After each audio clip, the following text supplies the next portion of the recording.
Teknologi yang dimanfaatkan dengan baik pasti dapat membantu anak menambah pengetahuan dan memperluas wawasannya. Namun teknologi juga dapat menjadi ancaman yang membahayakan perkembangan anak jika tidak dimanfaatkan sebagaimana mestinya.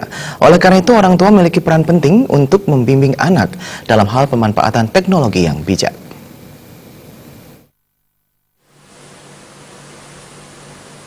Teknologi diciptakan untuk tujuan memudahkan hidup manusia. Jadi jangan sampai teknologi justru menyusahkan hidup. Anak usia dini membutuhkan lebih banyak aktivitas aktif ketimbang hanya duduk di depan layar komputer atau gadgetnya. Aktivitas dengan perangkat teknologi hanya aktivitas pendamping, bukan aktivitas utama. Anak justru harus lebih banyak belajar dengan melakukan aktivitas gerak yang aktif. Langkah awal untuk mengajarkan anak agar bijak berteknologi adalah memberikan edukasi yang tepat mengenai teknologi sebelum memberikan izin kepada sang anak untuk bisa mengakses internet dan gawai. Melalui edukasi ini, orang tua dapat menunjukkan apa saja manfaat dan dampak negatif yang mungkin timbul dari pemanfaatan teknologi.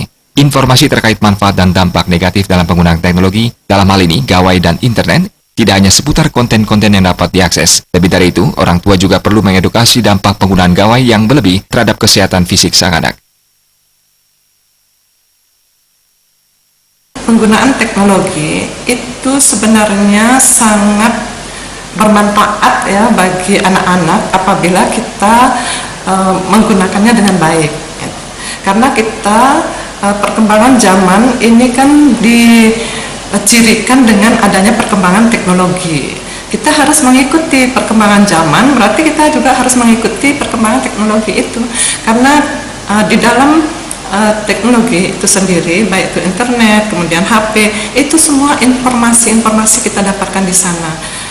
Tetapi di sini kalau kita membiarkan anak-anak untuk mengikuti perkembangan teknologi itu, tetap harus ada pengawasan dari orang tua.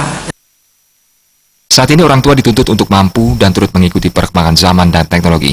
Dengan begitu, gawai dalam genggaman tangan sang anak juga dapat menjadi media untuk mempererat komunikasi antar orang tua dan anak. Selain itu, orang tua juga tidak berhenti memperkuat fondasi keimanan anak-anak mereka. Darta Bali TV.